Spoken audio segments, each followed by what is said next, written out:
Coming up on this week's edition of NCBA's Cattlemen to Cattlemen. From high-end restaurants to comfortable family barbecues, the preferences of chefs, home cooks, and other consumers is what ultimately drives beef demand.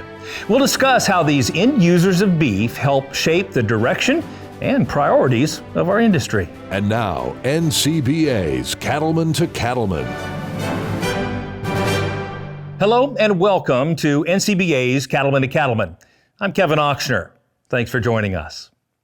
In the vast and dynamic landscape of the beef industry, end users play a pivotal role, and their influence extends far beyond the dinner plate. These individuals, from chefs to retail beef buyers to home cooks, and everyone in between, represent the final destination for a product whose journey begins on individual farms and ranches all across our country. So what do we as beef producers need to consider when it comes to understanding and addressing the needs of these end users? I'm here with an influential group of stakeholders who will shed some light on this important subject. First, we have Jason Garcia, Corporate Executive Chef for Talk of the Town Restaurant Group and Charlie's Steakhouse right here in Orlando, Florida. Next is Leanne Adams Simmons of the Adams Ranch Beef near Fort Pierce, Florida. They sell beef to Florida Whole Food stores and Cheney Brothers, a wholesale distributor right here in Florida. Our final panelist is Deanne Maples. She's the Executive Director for the Florida Beef Council.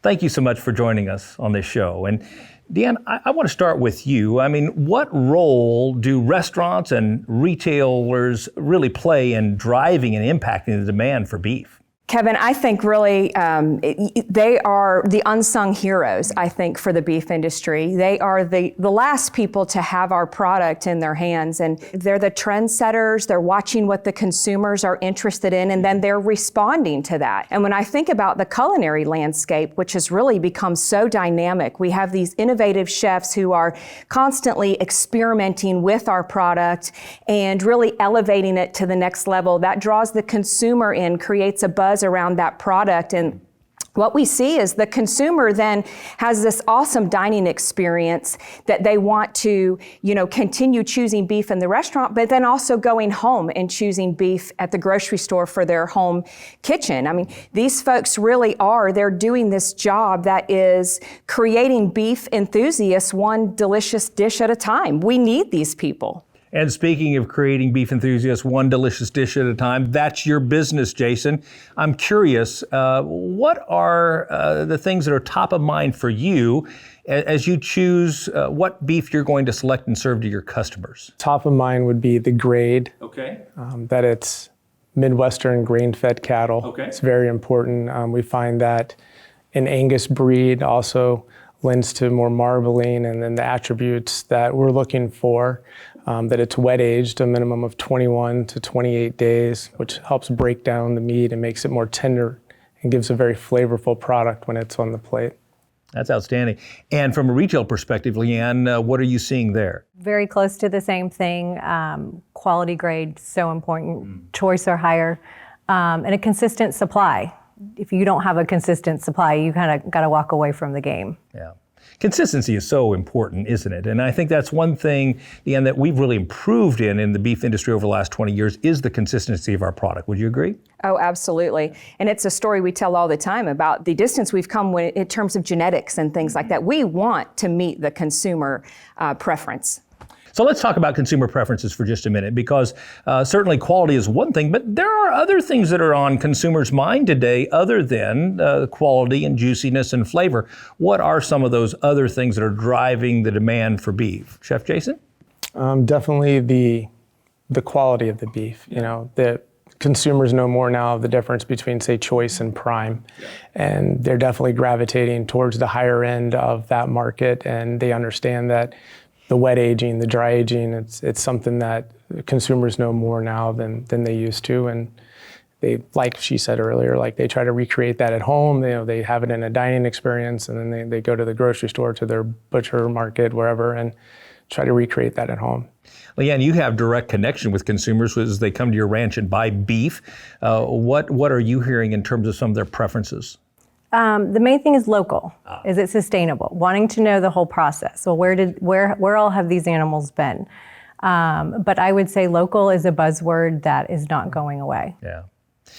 So I'm curious, what are the kinds of questions? People come to your restaurant, Chef Jason, and sit down. What are the kinds of questions they're asking you about the beef? Usually the first one is it grass-fed? Okay. Is it local? If it's not grass-fed, what was it fed? We kind of walk through all of that. Is it wet-aged?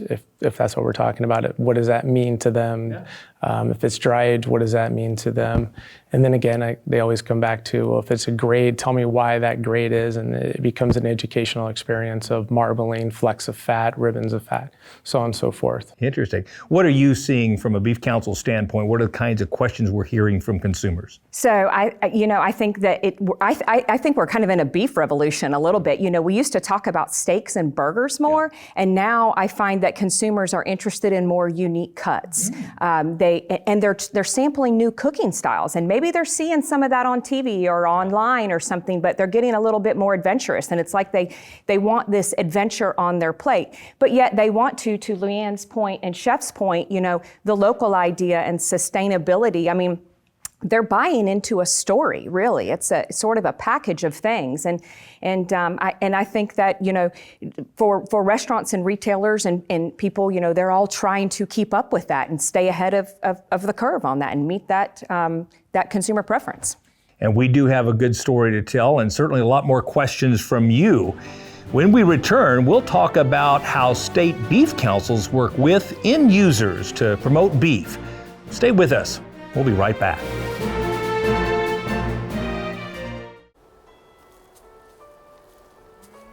Weeds will rob me of my investments. The weeds are not palatable to cows. They will not eat them, or if they do eat them, some of them may be toxic. So there's a return on investment by allowing there to be more grass available to be grazed by the cattle.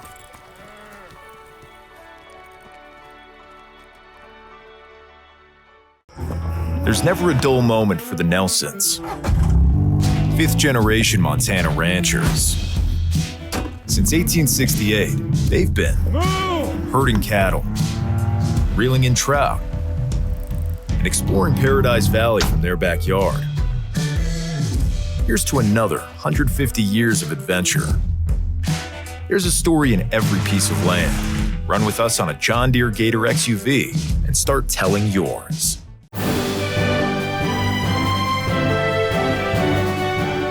Welcome back to this special edition of Cattlemen to Cattlemen, as we visit with beef industry end users and learn how they drive beef demand. Deanne, I'm curious, how do you interact as the Florida Beef Council with end users and consumers to drive demand for a product? Well, I think much like my counterparts at the state beef councils across the country, we share the same goal, which is to create a meaningful experience and connection for that end user with our product. And for us, some days, it's as simple as offering a recipe or some beef education resources.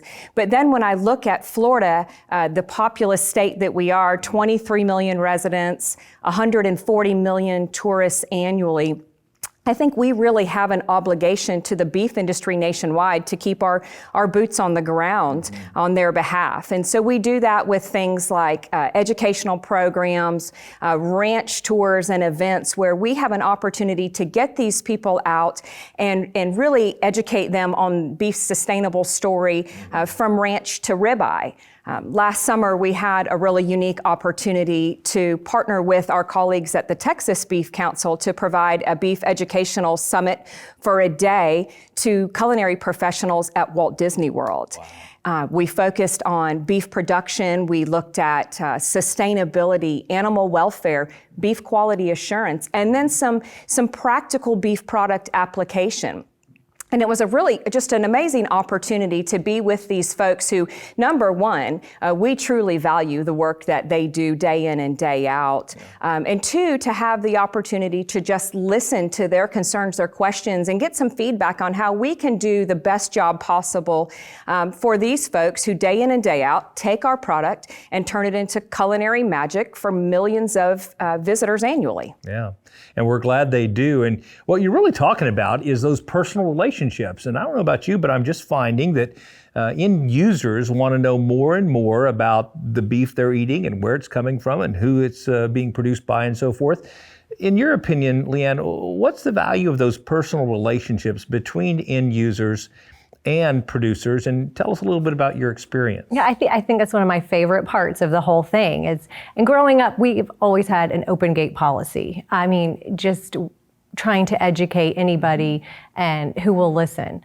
For example, with Whole Foods Market being one of our major customers, we host what they call them team leaders, team leader days, where they come out and then they go back and they are able to train the people behind the counter on our product. We met the family, the multi-generational, still family owned and operated, family business. We saw the cattle, we saw how they're raised. And so for them to be able to go back and say, we saw that, and then behind the counter, they're able to tell their customers what they saw all about us, and that makes every bit of a difference. And did you say that in some cases there's actually a picture of your family in most at of the the Whole exactly Foods in most stores? of the stores they put a picture up, so there's that connection, and that's what a lot of this is about. People want a connection to the food they're buying, no matter what kind of food it is. And Jason, I was going to ask you, in our previous segment, you had referenced that many consumers are actually asking you, is the beef grass-fed? In reality, you are,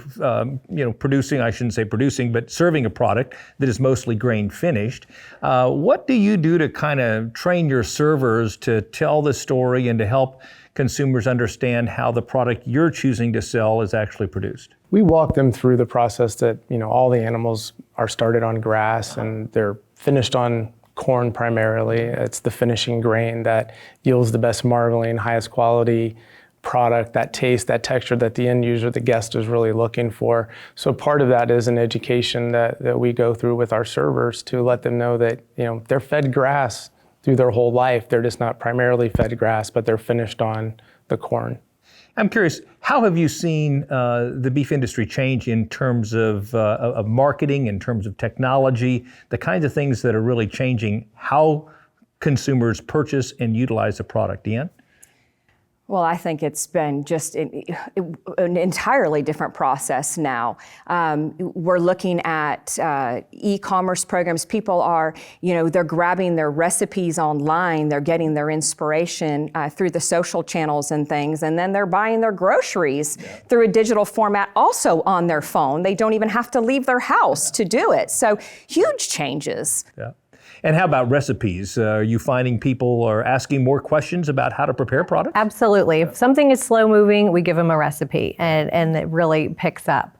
The other thing to jump on Deanne is that we started doing was home deliveries and as well as an app so that they can order everything there, pick up in our store, have it delivered or shipped. That's how I get all my groceries, and that's just the way the world is going. Fascinating stuff. And when we come back, our panel shares their thoughts on the future of beef consumption. Stay with us. We'll be right back.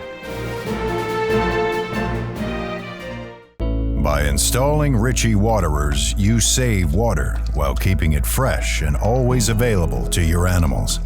You protect the land by keeping natural water clean and soil healthy. And you conserve power because they're energy efficient. We're committed to helping you create a prosperous, sustainable, and regenerative future. Because we know, like you know, that every saved drop matters. Ritchie, fresh water for life. CattleCon's headed to San Antonio, February 4th through 6th, 2025, where farmers and ranchers gather to shape our industry's future. Remember, if you ain't at the table, you might just be on the menu. Check out the latest in ranching at the Texas-sized NCBA trade show. Network, learn, and grow your operation. Don't miss this chance to steer the cattle biz in San Antonio, where the Alamo spirit lives on. Visit convention.ncba.org for details. CattleCon 2025, where the beef industry meets. Time now for Weather Watch with meteorologist Matt Makins. I want to chat about the recent tornado outbreak that we saw throughout Nebraska, Iowa, through Kansas, parts of Missouri down into Oklahoma and Texas. So let's put this into some historic perspective before we look into the future. So you may have seen this image. It was on the social media platforms for NCBA, had storm reports on one side, and then a historic look at some of the most active 3 days of tornado counts we had ever recorded. First off, to explain this is the storm report map. So anybody that sees a tornado, whether it be a chaser, a resident, a government employee, whoever it may be, reports that to a local National Weather Service office. They compile them, they send them to the Storm Prediction Center. So all of these diamonds, these red diamonds, would be a reported tornado. Sure, some of them, maybe 2 people saw it, both reported it. Okay, that's a double count. So these are preliminary reports. With that in mind, I went back into history to 1950 and looked at similar events over 3 days. So from the 25th of April to the 27th, how did that rank in terms of history? There was a period in 2003, in early May, which had 203 similar tornado reports. Again, a report may be a double-counted tornado, but in terms of reports, this most recent list here, 2024, that 3-day stretch from the 25th to 27th, 174 reports of tornado, that is second highest on the list since 1950. Until the next Weather Watch, Matt Makins. Welcome back as we continue our discussion on beef industry end users and their importance to the beef cattle industry. Chef, I want to begin with you, and you don't have to look very far to see some pretty negative press about beef and beef production practices, etc. I'm curious, from your position as a chef, how confident are you in beef and beef production? We're very confident. We rely heavily on our vendor partners we've had relationships for numerous years with, and that they're going to source us the highest quality beef, the grade that we're looking for, the aging process that we want, and that we'll be able to sustain our business, long term. So we're very confident in that. That's great to hear. Leanne, you and your family are doing something that a lot of families are either doing or have considered doing, and that is developing a direct-to-consumer beef business. In your estimation, what are some of the key opportunities and maybe some of the watch-outs that you would guide us towards? There's so many opportunities. We started, with retail and then went into some food distribution and then now direct to the ranch and then dabbling in shipping. So there's just so many outlets, whether you want to sell a whole cow, a half, a quarter, there's just so many opportunities. For us, the key thing was good partners. We are not vertically integrated, so we subcontract out our feed and our harvesting. So really, we have a 3-legged stool situation. If something falls out, the whole program will collapse. So just really know and feel really comfortable with who you're dealing with. What have you done to try to do a good job in demand forecasting and figure out how to have the right number of cattle at the right times? I mean, what guidance? Right, because like I told you, consistency, supply consistency is so important. Exactly. So we have had to make changes to our breeding a little bit to be able to make that year-round supply. Right. And I wish I could tell you we have perfected it, because we have not. It's always a work in progress, that's for sure. Deanne, what are some things that farmers and ranchers can do to help continue driving demand for beef and confidence in our beef product? I always tell the producers when I get out on the ground and I have a chance to talk to producers, I say, to maintain our spot in the marketplace is so important. And our first job to doing that is to provide stellar care to our animals and to the land they graze on. That's a big part of our story. And number 2 is to meet the consumer where they are. And that means listening to their concerns, hearing the things that matter to them, and reminding them that we are capable and committed to meeting their needs. I look to programs like the Beef Checkoff funded Beef Quality Assurance program. That's a consumer confidence program that really, through the education portion of it, highlights those big topics like sustainability, ethical and quality practices, things like that. And those go a long way. They resonate with the consumer.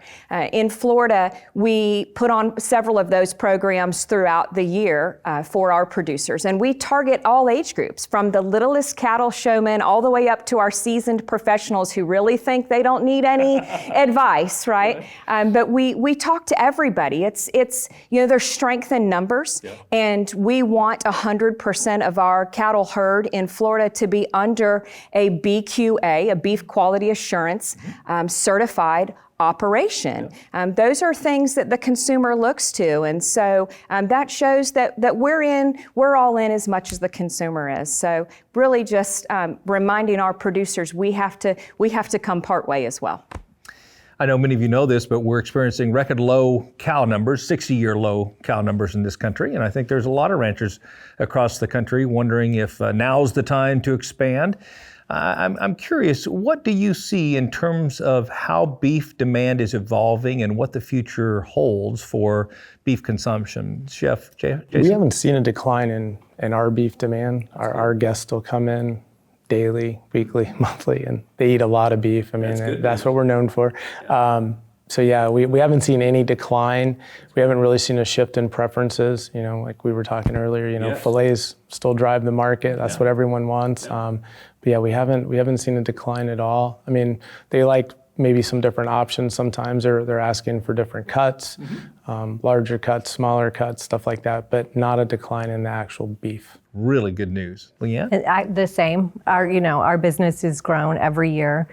Repeat customers, which is so important, but that's why it's so important to give these customers just a great quality product, because it's not the cheapest protein out there. And if you want them coming back, you have to, that quality is so important. Leanne, you mentioned the elevated prices of beef, and I'm curious, Deanne, what does a future portend for our industry as we see these elevated prices continue? Well, the good news is we know that the consumer loves beef. They love the flavor, and it still is the protein that they want to go to for really a great dining experience. What I'm finding when I'm out with our consumers is they're looking for ways to still have beef and maybe cook once, eat twice, or cuts that can really pour over maybe into leftovers the next night. So helping to kind of educate them on some of these cuts where they can do that. Maybe ways that they can buy subprimals, take them home, learn how to sort of fabricate the meat themselves, make some steaks and things.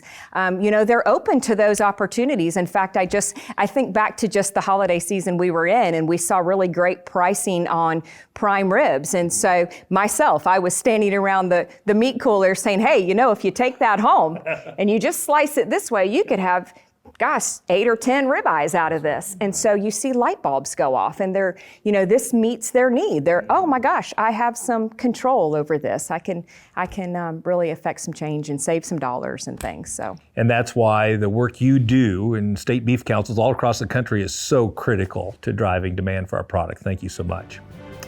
Now we'll be back to wrap up our show right after this. Stay with us. Cattle producers across the country work hard to care for their animals and their land. The USDA's Natural Resources Conservation Service is there to help. Find out how you can work with NRCS to develop a conservation plan for your operation. Find possible funding resources for implementing conservation practices, or get free expert advice on ways to improve your farm or ranch. Visit the website nrcs.usda.gov today. Join the National Cattlemen's Beef Association. NCBA is the oldest and largest national cattle industry organization working to defend your interests in Washington, D.C. And there are big benefits to being a member. You'll get news you can use in the National Cattlemen, email updates in the NCBA Beef Bulletin, plus big discounts only for NCBA members. Join by calling 866-233-3872 or online at ncba.org.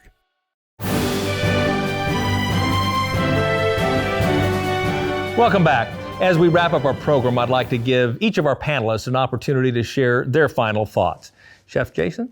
I would just like to thank all the cattlemen out there for all their hard work and dedication to, from calf to the end product, and supplying us with a product that is amazing, high quality, that our consumers are looking for, particularly our guests and our restaurant environment, and thank them for all their hard work and dedication to the industry.